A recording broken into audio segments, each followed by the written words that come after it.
అందరికీ నమస్కారం. భారతీయ జనతా పార్టీ రాష్ట్ర అధ్యక్షురాలు శ్రీమతి దగ్గుపాటి పురంధేశ్వరి గారిని వేదిక మీద ఆహ్వానిస్తున్నాం. ప్రధాన కార్యదర్శి శ్రీ బిడ్డా శివనారాయణ గారు, అలాగే మైనార్టీ మోర్చా అధ్యక్షులు బాజీ గారు, శర్మ గారు, అలాగే జిల్లా అధ్యక్షులు అడ్డూరు శ్రీరామ్ గారు, ఈ ప్రచార రథానికి సంబంధించి రాష్ట్ర కో కన్వీనర్ శ్రీ రంజిత్ గారు, వేదికకు రావగా అధ్యక్షురాలు శ్రీమతి మేడం పురంధేశ్వరి. జిల్లాల్లో ఇప్పుడు ఇవి తిరగటం జరుగుతుంది. సాధారణంగా ప్రతి పార్టీ కూడా ఈ ఎన్నికల నేపథ్యంలో ఒక మేనిఫెస్టో తోటి ముందుకు రావడం జరుగుతుంది.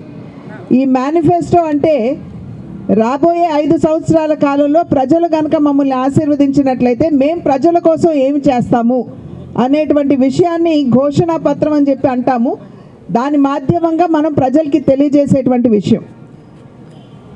చాలా వరకు కూడా ఈ గడిచిన 10 సంవత్సరాల కాలం నరేంద్ర మోడీ గారి నాయకత్వంలో కేంద్రంలో భారతీయ జనతా పార్టీ అధికారంలో ఉన్నటువంటి సందర్భంలో ప్రజలు ఒక్కసారి వెనుదిరిగి చూసుకున్నట్లయితే దేశంలో ఉన్నటువంటి పేదవాడికి అన్ని వర్గాల వారికి న్యాయం చేయాలి అనేటువంటి సంకల్పంతో ఈ కార్యక్రమాలన్నీ కూడా చేయటం జరిగింది.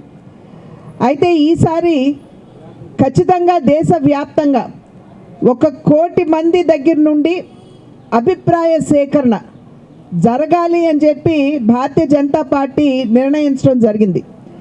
అంటే ప్రజాస్వామ్య పద్ధతిలో ఆ సందర్భంలోనే ఈ 19 వ్యాన్లు కూడా ఇక్కడికి రావడం జరిగింది. 9 జిల్లాలకు కూడా ఇవాళ ఫ్లాగ్ ఆఫ్ చేసి పంపిస్తాం. ఆ తర్వాత మిగిలిన వ్యాన్లు కూడా వస్తాయి. మీ మాధ్యమంగా, పాత్రికేయుల మాధ్యమంగా ప్రజలకి మేము చేస్తున్నటువంటి విజ్ఞప్తి, భారతీయ జనతా పార్టీ నేను ఇందాక చెప్పినట్లుగా ఎప్పుడు కూడా ప్రజా సంక్షేమానికి పెద్దపీట వేసినటువంటి పార్టీ.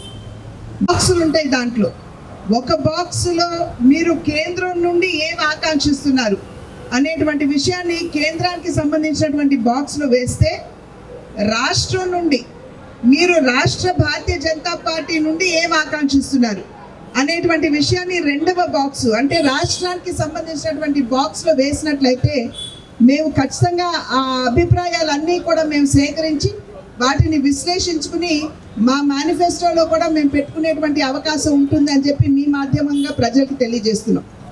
ఇప్పటికే మేము ఒక మేనిఫెస్టో కమిటీని వేసుకున్నాం.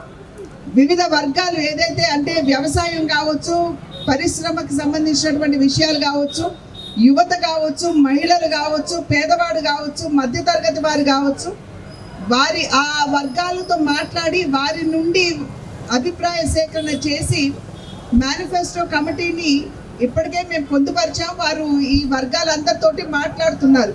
ఆ మాటలు జరుగుతున్నాయి. రేపు ఎల్లుండిలో మేము మళ్ళీ ఒక ఫైనల్ మీటింగ్ మేనిఫెస్టో కమిటీ మేము చేసుకోబోతున్నాం. అయితే ఈ బళ్ళు ఏవైతే ఉన్నాయో ఈ నెల 25వ తారీఖు వరకు జిల్లాలో తిరుగుతాయి. కనుక మీ జిల్లాలకు వచ్చినప్పుడు మీ మనసులో ఉన్నటువంటి ఆకాంక్ష ఏదైతే ఉంటుందో వాటిని బాక్స్లో వేసినట్లయితే ఖచ్చితంగా మేము జనరంజకమైనటువంటి మేనిఫెస్టోని తయారు చేసుకోవడానికి అవకాశం ఉంటుంది. అది మాత్రమే కాకుండా మీ సమస్యలను పరిష్కరించే దిశగా మాకు అడుగులు వేసేటువంటి అవకాశం మీరు ఇచ్చిన వారు అవుతారు. మీ అభిప్రాయాలు తెలియజేయాలని చెప్పి చేస్తున్నటువంటి అభ్యర్థన. అదేవిధంగా నిన్న మొన్న అటు మొన్న ఢిల్లీలో జరిగినటువంటి చర్చలు మేము వెళ్ళి మా అభిప్రాయాల్ని అక్కడ మా నాయకత్వానికి తెలియజేయడం జరిగింది.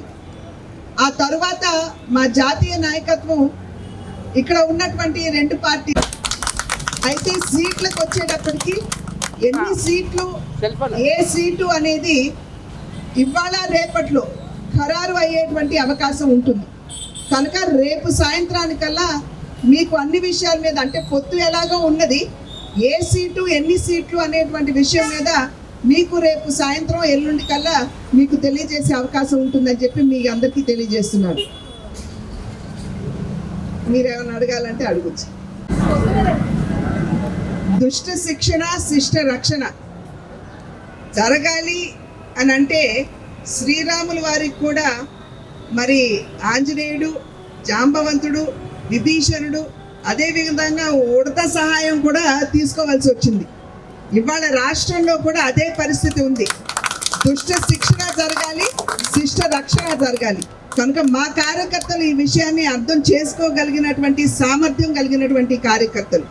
వారు రాష్ట్ర హితాన్ని ఆకాంక్షించి ఏ నిర్ణయం అధిష్టానం చేసినా కూడా దానికి ఖచ్చితంగా మంచి క్రమశిక్షణ కలిగినటువంటి కార్యకర్తలుగా కట్టుబడి ఉంటారు.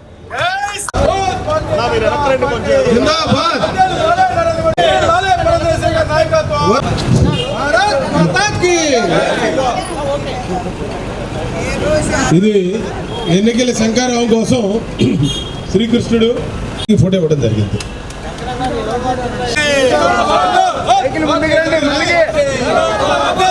నరేంద్ర మోడీ గారి నాయకత్వం, భారతీయ జనతా పార్టీ. వెహికల్ ముందు